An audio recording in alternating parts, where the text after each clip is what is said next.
Revenge is sweetest when you don't have to say a single word, you just let reality destroy the lies someone built about you.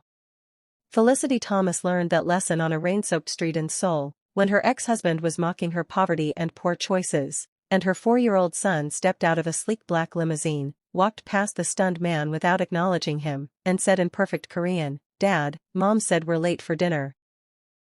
Addressing Do Hyun-kyung, the most feared organized crime boss in Seoul, who'd been waiting patiently in the car. The story started 4 years earlier in London, where Felicity had been working as translator for international business conferences. She'd been 28, fluent in English, Korean, and Mandarin, building solid career translating for companies doing business across Asia and Europe. She'd met James Chen at one of these conferences. British-Chinese businessman, charming, ambitious, presented himself as rising executive in his family's import-export business. They'd dated for 6 months before he'd proposed. Felicity had been cautious, she'd grown up in modest circumstances, was wary of people who seemed too good to be true. But James had been persistent, convincing, apparently genuine in his affection. They'd married in a small ceremony. Felicity had moved into his apartment in London, continued her translation work, believed she was building life partnership. The marriage fell apart within a year when Felicity discovered James had lied about virtually everything. He wasn't a rising executive, he was mid-level employee at his family's company who'd exaggerated his position and prospects. He wasn't financially stable, he had substantial debts he'd hidden. He wasn't the devoted husband he'd pretended to be. He'd been having an affair with a coworker. When Felicity confronted him, he'd been dismissive. "You're overreacting. Everyone exaggerates their achievements. Everyone has debts. The affair is meaningless. You lied about who you were to get me to marry you. That's not exaggeration, it's fraud." "Fraud? You married me because I had status and money. Now you're upset those weren't as substantial as you thought. That makes you a gold digger who's disappointed the gold wasn't as plentiful as expected. I married you because I thought you were honest and genuine. The status and money were never what mattered." Sure they weren't. Every woman says that after she discovers her husband isn't as wealthy as she hoped. You're not special, Felicity. You're just another opportunist who got caught marrying for the wrong reasons. The casual cruelty of his assessment. Reducing her to gold digger when she'd actually loved who she thought he was, made Felicity realize the marriage was beyond saving. She filed for divorce. James didn't contest it, but he made the process as hostile as possible, claiming she was trying to take assets she hadn't earned, that she'd married him under false pretenses about her own background. "You presented yourself as successful translator. Now I find out you're from working-class background, your credentials are from state universities rather than prestigious schools. You misrepresented yourself just like you're accusing me of doing. My background is what I told you it was. I never claimed to be from wealthy family or to have attended elite universities. I was honest about everything. You were strategic about what you emphasized and what you downplayed. That's the same as lying." The divorce was finalized with minimal assets to divide. James had debts that exceeded his assets. Felicity had her income from translation work but no significant savings. They split what little existed and separated. 2 months after the divorce was finalized, Felicity discovered she was pregnant. She'd known immediately the pregnancy occurred during the last month of the marriage, before they'd legally separated. She called James to inform him. "I'm pregnant. The child is yours. I thought you should know before I make decisions about how to proceed. You're trying to trap me into supporting you financially. That's obvious manipulation. I'm informing you about a pregnancy that's the result of our marriage. What you do with that information is up to you. I'm not asking for anything." "Good, because you're not getting anything. If you choose to continue the pregnancy, that's your decision and your financial responsibility. I'm not supporting a child that's being used as leverage for your financial benefit. The child isn't leverage. It's just a fact that exists regardless of whether you acknowledge it. Then acknowledge it yourself. I want nothing to do with you or any child you claim is mine." Felicity had ended the call, processed that she'd be raising a child alone, and made her decision. She'd continue the pregnancy and build life for herself and her child without James's involvement or support. She'd moved to Seoul 6 months into the pregnancy, her mother was Korean, had family still living there, and the cost of living was more manageable than London on a single income. She'd secured translation contracts with Korean companies, built modest but stable life. She'd given birth to a son, Elijah. Beautiful child, healthy, showing early aptitude for languages. She'd raised him alone, worked extensive hours to provide for them, managed the challenges of single parenting in a foreign country without family support beyond distant relatives. For years later, she'd built sustainable life. Not wealthy, not privileged, but stable and sufficient. Elijah was thriving in preschool, Felicity's translation work was steady, they had decent apartment and enough resources to meet their needs. Then James appeared in Seoul. He was there on business, had somehow discovered Felicity was living there. He'd contacted her claiming he wanted to see how she was doing. Against her better judgment, she'd agreed to meet him for coffee. Brought Elijah with her because she had no childcare that day and because she wanted James to see the child he'd refused to acknowledge. James had looked at Elijah with obvious discomfort. "So you actually went through with the pregnancy? Interesting choice given your financial limitations." "Interesting choice? He's your son." "That's not a choice, that's a fact. Allegedly my son. You never pursued paternity testing or child support. That suggests you're not actually competent about paternity. I never pursued child support because you made clear you wanted nothing to do with us. I respected that decision by building life without you." "How noble. Though I notice you're living in significantly reduced circumstances compared to when we were married. Small apartment, working as translator rather than pursuing advancement, raising child alone. Those are consequences of your choices. Those are consequences of your lies and your abandonment.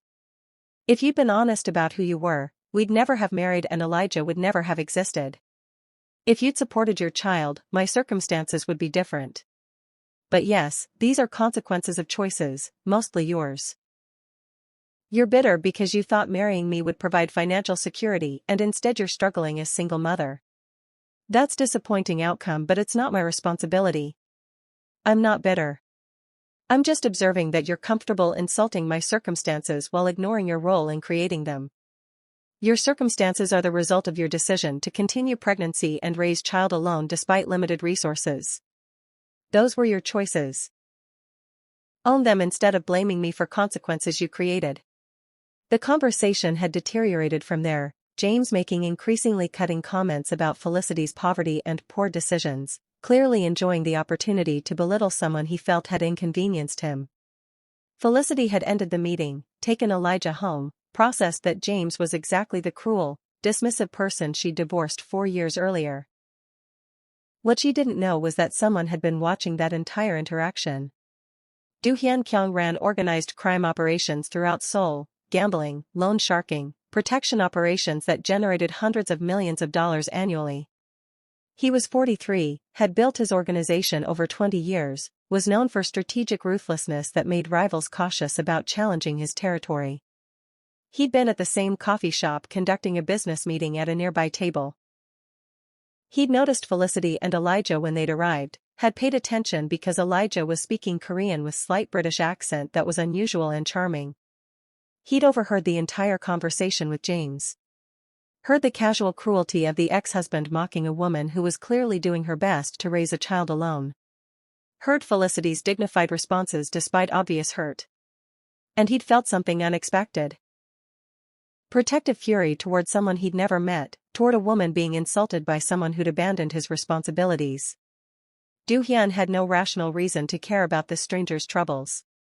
But something about Felicity's dignity under attack, about the child who clearly didn't understand why this man was being mean to his mother, made him want to intervene. He didn't intervene during the coffee shop meeting, that would have been inappropriate intrusion. But he did have his people investigate Felicity Thomas after the meeting, learning her background and her current circumstances. What he learned made the protective fury intensify. She was working extensive hours as translator to support herself and Elijah. Living modestly but managing adequately. No family support, no child support from the ex-husband who'd abandoned her, just determined single mother building life for her son.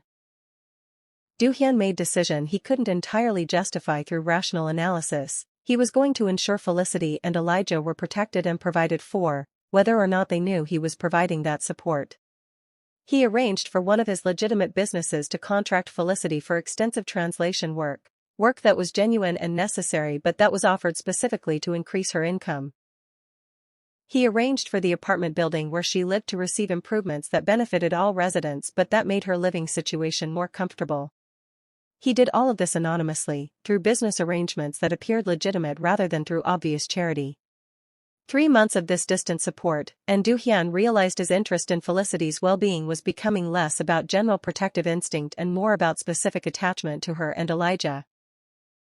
He found himself arranging to be in locations where he knew she'd be, the coffee shop near her apartment, the park where she took Elijah on weekends, places where he could observe them without intrusion. He knew this was becoming obsessive.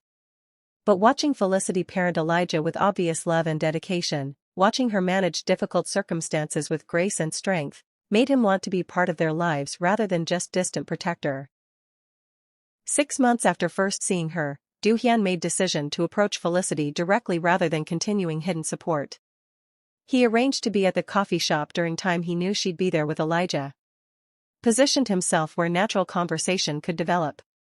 When Felicity arrived, Elijah immediately noticed Do-hyun. Children were often drawn to him despite his intimidating presence to adults. "Hello," Elijah said in Korean. "Why are you always here? I see you lots." Felicity looked mortified. "Elijah, don't bother the gentleman." "He's not bothering me," Do-hyun said. "He's very observant." "Yes, I'm here often. I like this coffee shop." "You're here when we're here," Elijah continued with child's directness. "Are you watching us?" "Elijah." Felicity was clearly embarrassed. But Do-hyun appreciated the child's directness. "I have noticed you and your mother. You're interesting people. Your Korean is very good despite your accent. Mom teaches me. She says I need to speak Korean well because we live in Seoul. Your mother is right. May I join you? I'd like to talk to your mother if that's acceptable." Felicity looked uncertain but nodded. Do-hyun sat across from them. "I'm Do-hyun Kyung. I've seen you here several times and I wanted to introduce myself properly instead of just being the man your son correctly identified as watching you." "Why were you watching us?" Felicity's voice was wary, clearly concerned about strange man showing interest in her and her child. "Because I overheard your conversation with your ex-husband 3 months ago. I was at the next table conducting business when he was insulting you and your circumstances. It impressed me that you maintained dignity despite his cruelty. I've been interested in ensuring you're doing well since then." "You've been watching us for 3 months because you overheard one conversation?" "Yes. I realize that sounds concerning. But my interest isn't harmful, I just wanted to ensure you're both safe and provided for." "Why would you care about ensuring we're safe? You don't know us." "I don't have good answer beyond saying that something about how you handled that conversation made me want to help. I know that's not rational explanation for 3 months of observation, but it's honest one."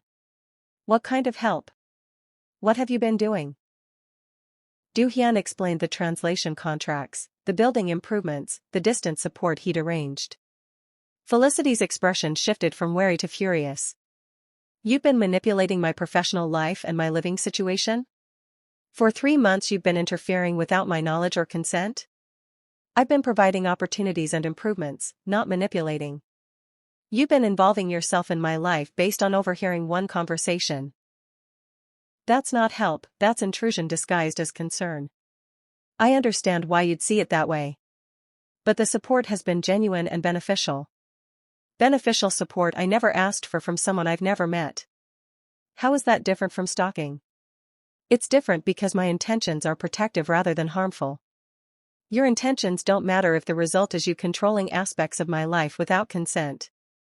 I want you to stop. Stop the contracts, stop the building improvements, stop watching us. Leave us alone." Do-hyun had anticipated this response but had hoped Felicity might be more receptive. "I can stop the active interventions. But I can't completely stop ensuring you're safe. That's become important to me. My safety isn't your responsibility. You're a stranger who overheard one difficult conversation and decided that gave you right to involve yourself in my life. It doesn't. Stay away from us. She'd left with Elijah, clearly disturbed by the revelation. Do-hyun had respected her demand by reducing his involvement to minimum security awareness. He stopped the active support, stopped appearing in places where she'd be, maintained only distant monitoring that she wouldn't notice. But he couldn't stop caring about their well-being, couldn't stop checking that they were safe and provided for, couldn't eliminate the protective attachment he'd developed. 1 year after first seeing Felicity, his distant monitoring identified that James Chen was returning to Seoul. And Do-hyun made a decision that would transform Felicity's life whether she wanted his intervention or not. Subscribe to see what happens when distant protective surveillance becomes public declaration, when a crime boss decides that humiliation must be answered even if the person being humiliated doesn't want his help, and a 4-year-old's casual address to dad rewrites a narrative of poverty with truth of protected power. Comment where you're watching from, and tell me, would you want someone intervening in your ex's cruelty even if it meant revealing protection you never asked for? This story is just beginning. Do-hyun's intelligence network identified that James Chen would be in Seoul for a week-long business trip. His schedule included meetings throughout the city, including in the neighborhood where Felicity lived. He's going to encounter her, Do-hyun told his underboss Min SEOUL. Deliberately or accidentally, he's going to seek her out and continue the pattern of humiliation we witnessed last year. Sir, Ms. Thomas has made clear she doesn't want your involvement in her life. Intervening in interaction with her ex-husband violates her clearly stated boundaries. I'm not going to let him humiliate her again without consequence. She doesn't have to want my help for me to ensure her ex-husband understands she's not alone and unprotected. How do you plan to ensure that without violating her wishes about your involvement? I'm going to make a visible demonstration that she and Elijah are under my protection. James will understand what that means even if Felicity doesn't want to acknowledge it. That's forcing your protection on someone who's explicitly refused it. That's ensuring someone who abandoned his family understands there are consequences for continued cruelty. Felicity can be angry about my methods afterward, but she won't be humiliated without response. Do-hyun spent 3 days preparing. He arranged for a car service to be available to Felicity, luxury vehicle with professional driver, ostensibly a perk from one of her translation clients but actually funded by him. He positioned his people throughout the neighborhood to monitor any interaction between Felicity and James. He prepared to intervene if necessary. The intervention became necessary on the 4th day of James's visit. James had deliberately gone to the coffee shop near Felicity's apartment, clearly looking for her. When she arrived with Elijah for their usual Saturday morning routine, he was waiting. Felicity. Still living in the same small apartment, still working as translator, still raising Elijah alone. Some things never change. Felicity clearly wanted to ignore him but was too polite to be directly rude. Hello, James. I'm not interested in conversation with you. I'm not here for conversation. I'm here because I wanted to see if you've improved your circumstances since last year. Apparently not. Still struggling to provide for the child you chose to have despite my clear statement that I wouldn't support that decision. I'm not struggling. I'm managing fine. Managing fine in a modest apartment while working extensive hours? That's the definition of struggling. You could have made different choices, could have terminated the pregnancy, could have pursued child support, could have remarried someone with actual resources. Instead you're here, barely getting by, pretending you're satisfied with poverty. Elijah was listening to this exchange with obvious confusion and distress. Mom, why is this man being mean to you? He's not being mean, sweetie. He's your father and he has opinions about our life. He abandoned you before I was born, Elijah said with child's directness. That's what you said. He didn't want us. So why does he care about our apartment? James looked uncomfortable with the child's direct accusation. I didn't abandon you. I declined to support a pregnancy that was intended to trap me financially. Your mother made her choices, I made mine. You're being mean to Mom. I don't like you. That's your mother's influence. She's taught you to see me as villain instead of as someone who refused to be manipulated. Felicity was clearly reaching her limit. James, this conversation is over. Whatever you think about my choices or my circumstances, I don't want your assessment. Leave us alone. I'm just observing reality. You're poor, you're struggling, you made bad decisions that led to bad outcomes. Those are facts, not judgments. That's when the sleek black limousine pulled up to the curb. Do-hyun stepped out of the vehicle, perfectly dressed in tailored suit, emanating authority and controlled menace. He walked toward Felicity and Elijah with deliberate purpose. Elijah's face lit up with recognition.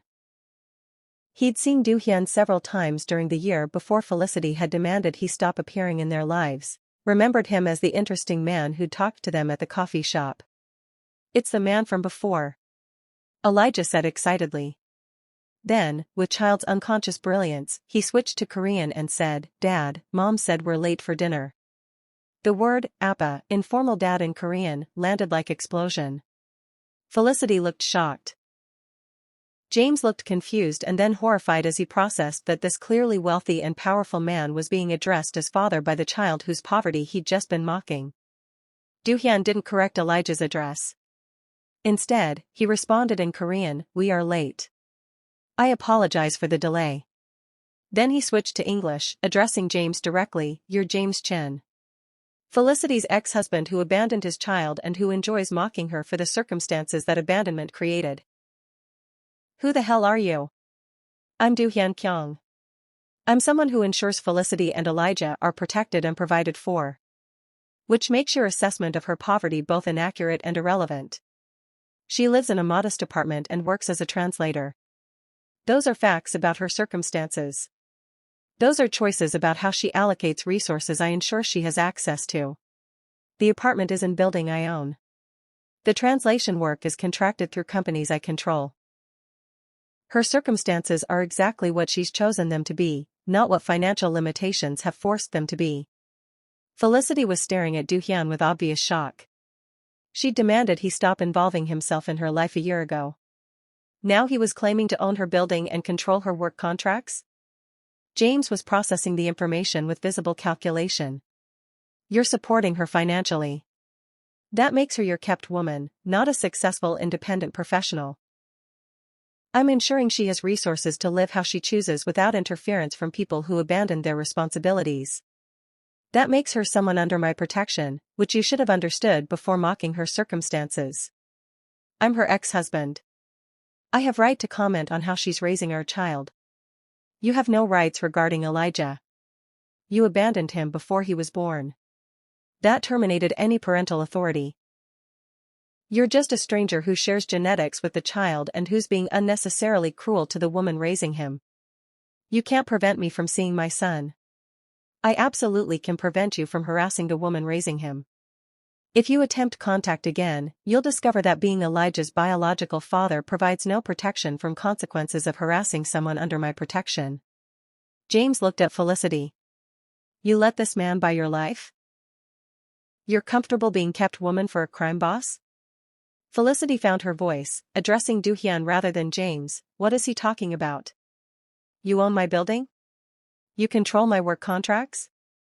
You told me you'd stopped involving yourself in my life. I reduced my visible involvement. I didn't stop ensuring you were protected and provided for. The building ownership and the work contracts have been in place for over a year. You've been controlling my professional life for over a year without telling me? I've been ensuring you have opportunities and security.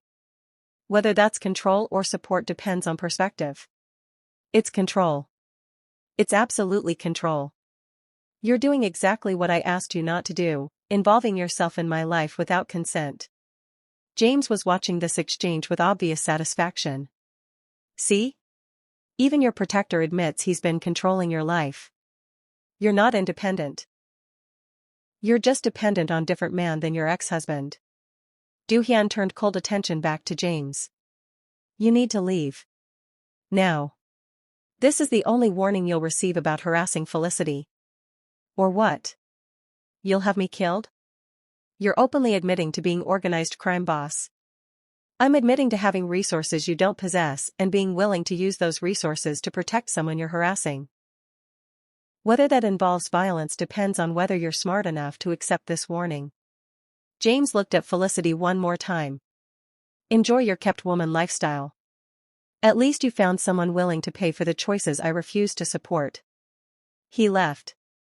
Do-hyun, Felicity, and Elijah were left standing on the rain-soaked street, the limousine waiting at the curb, the power dynamic completely reversed from what James had assumed existed.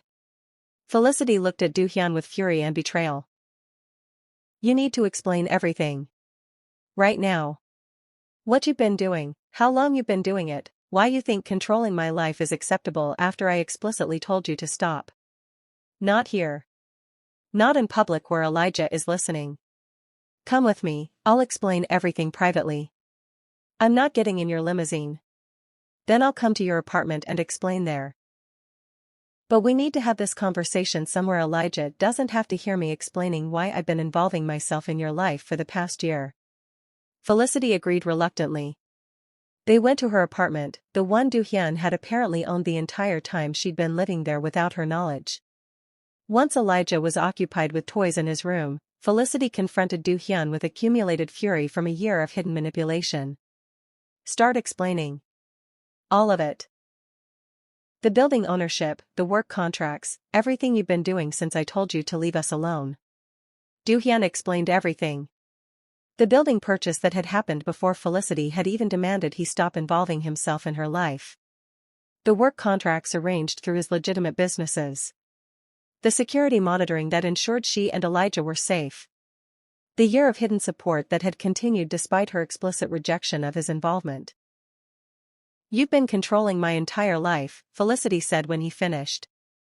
My housing, my work, my security, all of it manipulated by someone I told explicitly to stay away.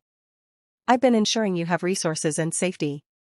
Whether that's control or support. It's control. Stop calling it support when what you've actually done is take over my life without consent. Support would be asking what I needed and providing that. Control is deciding what I need and implementing it without asking. What would you have said if I'd asked whether you wanted building improvements or additional work contracts? I would have said no if I'd known they came from you. Which is exactly why you didn't ask, because you knew I'd refuse help from someone I'd told to stay away. Then yes, I implemented support I knew you'd refuse because I determined your refusal was based on principle rather than on actual assessment of whether the support was valuable. That's the definition of controlling behavior. Overriding someone's stated preferences because you've decided you know better what they need. I do know better about security threats and resource access. You don't have visibility into the dangers I protect you from or the opportunities one create. My assessment of what you need is more informed than yours because I have information you don't. That's paternalistic justification for control. That's honest acknowledgement that I have resources and knowledge that make me better positioned to ensure your safety and well-being than you are alone. I don't want your protection if it comes with you controlling my life. I'd rather manage on my own than be dependent on someone who's decided my preferences are less important than his assessment of what I need. That's not rational when managing on your own means reduced security and fewer resources. It's completely rational when managing on my own means maintaining autonomy over my own life. You don't get to decide that your protection is worth the cost of my independence. Elijah emerged from his room, clearly having heard the raised voices. Mom, why are you yelling at Dad? Felicity and Do-hyun both froze. Felicity recovered first. Sweetie, he's not your dad. He's just someone who's been helping us. But I called him Dad earlier and he didn't say I was wrong. And he said he makes sure we're safe and have what we need. That's what dads do. Do-hyun felt something shift in his chest at the child's simple logic. Felicity looked devastated by her son's misconception. Elijah, your actual father is James. The man we saw earlier. This is Do-hyun. He's someone who's been involved in our lives, but he's not your father. James isn't my dad. You said he didn't want us. Dad wants us. He makes sure we're safe. Elijah, it's more complicated than that. It's not complicated. James is mean and he left us. Do-hyun is nice and he makes sure we're okay. That makes Do-hyun my dad. Felicity looked at Do-hyun with expression mixing anger and desperation. Tell him. Tell him you're not his father, that you're just someone who's been interfering in our lives. Do-hyun looked at Elijah. Bright, direct, already attached to the idea that the man who protected him and his mother was more of a father than the biological parent who'd abandoned them. Elijah, your mother is right that James is your biological father. But she's also right that I've been involved in your lives, making sure you're safe and provided for. Whether that makes me a father is something your mother and I need to discuss. Felicity sent Elijah back to his room, then turned on Do-hyun with renewed fury. You didn't correct him. You just told him we need to discuss whether you're his father. That's encouraging a 4-year-old to see you as parent when you're actually just a stalker who's been controlling our lives. I'm not just a stalker. I've been protecting you and supporting you for over a year. Elijah recognizes that protection and has interpreted it as paternal care. That's not entirely wrong. It's completely wrong. You're not his father. You have no parental relationship with him. You're just someone who's obsessed with protecting us without consent. What if I want to be his father? What if I want to formalize the protection and support I've been providing into actual family relationship? Felicity stared at him in disbelief. You've known us for a year. I've explicitly told you I don't want your involvement. Elijah called you dad once by mistake, and you think that means you should formalize a relationship that doesn't exist?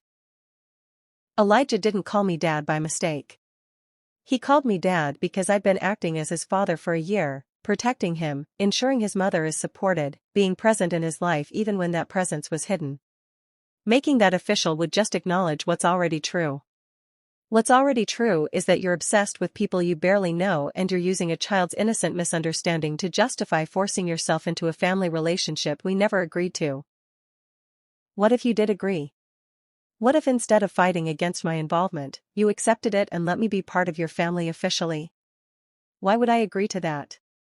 You've spent a year violating my boundaries and controlling my life. Why would I formalize relationship with someone who's shown such disregard for my clearly stated preferences? Because despite my methods being problematic, the outcome has been positive. You're safer, you have better resources, Elijah has stability and security he wouldn't have otherwise. Those results matter even if my approach was controlling. Results don't justify violation of autonomy. You don't get credit for positive outcomes when you achieve them through methods I explicitly rejected. Do-hyun knew he was losing this argument. But he also knew that Elijah's innocent declaration, calling him dad in front of James, had shifted something fundamental. The narrative was no longer about whether Do-hyun was involving himself in Felicity's life. It was about whether he could formalize that involvement into legitimate family relationship. I'm not asking you to decide immediately. I'm asking you to consider that what I've built over the past year, the protection, the support, the commitment to ensuring you and Elijah are safe, might be worth formalizing despite the problematic methods I used to implement it. What exactly are you proposing?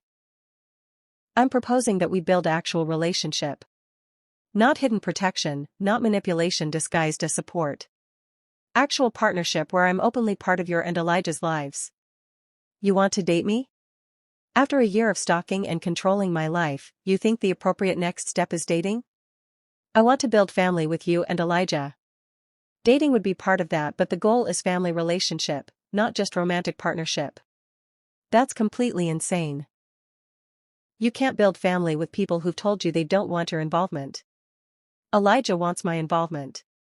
He called me dad despite knowing I'm not his biological father. That suggests he's been aware of my presence and protection and that he's responded positively to it. Elijah is 4 years old. He doesn't understand the complexity of what you've been doing or why it's problematic. He understands that I make him and his mother safer. That I provide resources that improve their life. That I care about their well-being. Those things matter to him even if the methods concern you. Felicity looked exhausted. I need time. To process everything you've revealed, to figure out how to explain this to Elijah, to decide whether there's any possibility of relationship with someone who spent a year violating my boundaries. Take whatever time you need. The support continues regardless of your decision. I'm not withdrawing protection just because you're uncertain about formalizing it. That's exactly the problem. You're telling me to take time to decide while making clear that my decision doesn't actually affect whether you continue involving yourself in our lives. That's not giving me choice, that's just giving me time to accept what you're doing anyway. The protection is non-negotiable. Whether we formalize it into family relationship is your choice. Those are two separate decisions. They're not separate. The protection is the foundation of whatever relationship might develop. If I can't trust you to respect my boundaries about protection, I can't trust you in family relationship. Then we build trust. Over time. Through transparency about what I'm doing and why. Through demonstrating that my involvement serves your and Elijah's interests rather than just satisfying my obsessive need to protect you. 3 months after the confrontation with James, Felicity and Do-hyun had reached tentative arrangement. She'd accepted that his protection was permanent, he wasn't going to withdraw regardless of whether she formalized their relationship. She'd also accepted that Elijah saw him as father figure despite the lack of biological or legal relationship. What she hadn't accepted was romantic relationship. She was willing to let Do-hyun be openly present in their lives, willing to acknowledge his role as Elijah's protector and provider. But she maintained clear boundaries about romantic involvement. You can be part of Elijah's life. You can continue ensuring we're safe and provided for. But that doesn't create romantic obligation or family relationship beyond what Elijah has already constructed in his mind. I can accept that for now. But I want you to know that my goal is still building actual family with you and Elijah. The boundaries you're establishing are temporary framework, not permanent limitation. Those boundaries are what I'm comfortable with given how we started. If they change, it'll be because I've decided to change them, not because you've gradually eroded them through persistence. Do-hyun accepted these terms. He became openly present in Elijah's life. Attending his school events, providing resources for his education, being available when Elijah wanted paternal attention that James had never provided. He also continued supporting Felicity, but now with transparency about what he was providing and why. No more hidden building ownership or manipulated work contracts. Just open offers of resources that she could accept or decline based on her own judgment. Over the next year, the relationship slowly shifted. Felicity started trusting Do-hyun's involvement because it was transparent rather than hidden. Elijah's attachment to Dad deepened into genuine father-son relationship despite lack of biological connection. And Felicity started recognizing that Do-hyun's obsessive protection, while initially controlling, had transformed into genuine commitment to her family's well-being. 2 years after Elijah had called Do-hyun dad in front of James, Felicity agreed to formal relationship. They married in quiet ceremony, legalizing what Elijah had declared on that rain-soaked street. Do-hyun was his father in every way that mattered beyond genetics. Do you regret it? Do-hyun asked one evening. Accepting involvement from someone who spent a year controlling your life before you'd agreed to any of it. I regret that it started that way. I wish you'd approached me honestly instead of implementing hidden protection.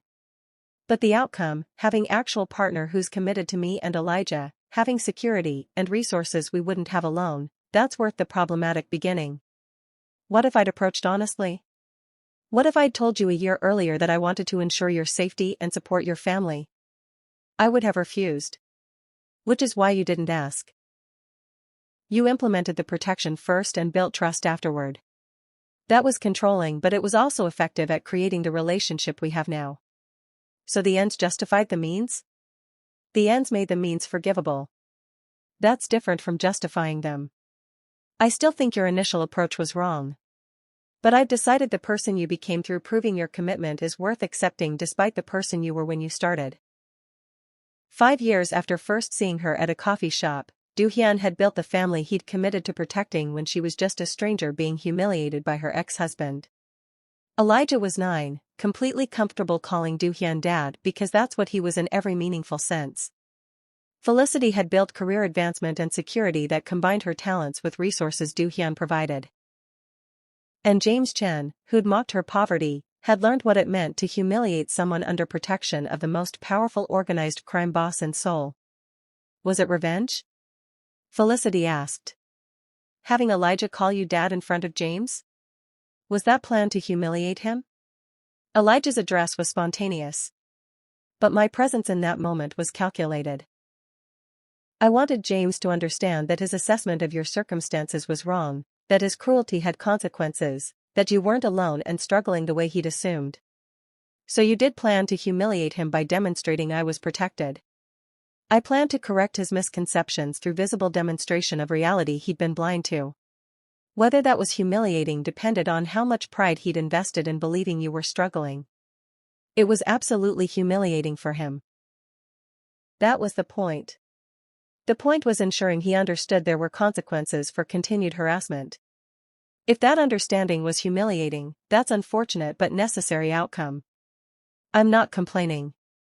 Watching his face when Elijah called you dad was deeply satisfying revenge for 4 years of his cruelty. I'm just acknowledging that you planned that moment deliberately. I planned to protect you. Elijah calling me dad created perfect demonstration of that protection. Both things are true. I was protecting you and I was deliberately demonstrating that protection in a way that corrected James's assumptions. They'd proven that some humiliations require response even when the person being humiliated doesn't want intervention, that a child's innocent address can rewrite narratives of poverty with truth of protected power, that obsessive protection can transform into genuine family if commitment persists long enough to build trust despite controlling beginnings. The woman whose ex-husband mocked her poverty. The child who called a stranger dad because protection felt more paternal than biology. The crime boss who built family from obsessive commitment to ensuring they were safe. All of them proving that revenge is sweetest when you don't raise your voice, you just let reality destroy the lies someone built, and let a limousine door opening reveal the truth they'd been too blind to see. The sweetest revenge is truth revealed at exactly the right moment. James Chen had spent years building narrative about Felicity, that she was struggling single mother living in poverty, that her circumstances proved his decision to abandon her and Elijah was correct, that refusing financial support was justified by her bad choices. That narrative was completely wrong. But Felicity couldn't correct it alone because doing so would have required proving she had resources and protection that weren't visible to casual observation.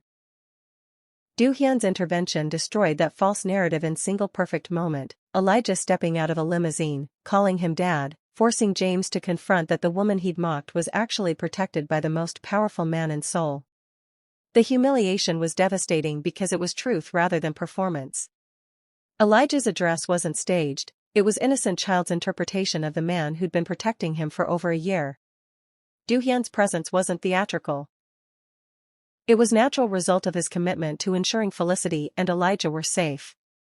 Their story proves that protection can manifest as obsession when implemented without consent.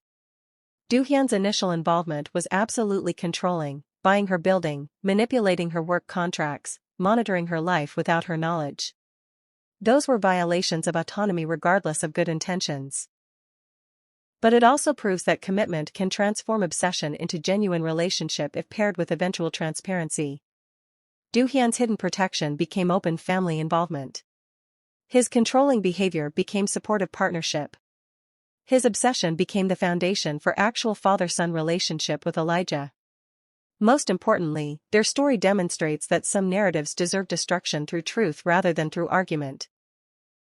Felicity could have argued with James about her circumstances for years without changing his assessment. But one moment of revealed reality, the limousine, Elijah's address, Do-hyun's presence, destroyed every assumption James had made. That's the power of truth revealed at the perfect moment. It doesn't require explanation or defense. It simply exists, forcing everyone watching to revise their understanding of reality. The woman whose ex-husband mocked her poverty without knowing she was protected. The child who innocently called a protector dad and rewrote the entire narrative. The crime boss whose obsessive commitment to their safety created the family he'd been protecting. All of them proving that the best revenge is living well, and sometimes letting one perfect moment reveal just how well you've been living while others assumed you were struggling. If you loved this story, hit that like button and subscribe for more stories about narratives destroyed by truth, children's innocent declarations rewriting reality, and revenge that doesn't raise its voice because truth speaks loudly enough. Comment below, have you ever had someone's assumptions about your life destroyed by revealed truth? Or witnessed someone's cruelty backfire when they realized they'd completely misjudged someone's circumstances? Share your stories. Thanks for watching, and remember, the sweetest revenge is truth revealed at exactly the right moment. Don't argue with people who built false narratives about your life, just let reality speak for itself when the moment arrives. Sometimes a child stepping out of a limousine says more than any argument ever could. Until next time.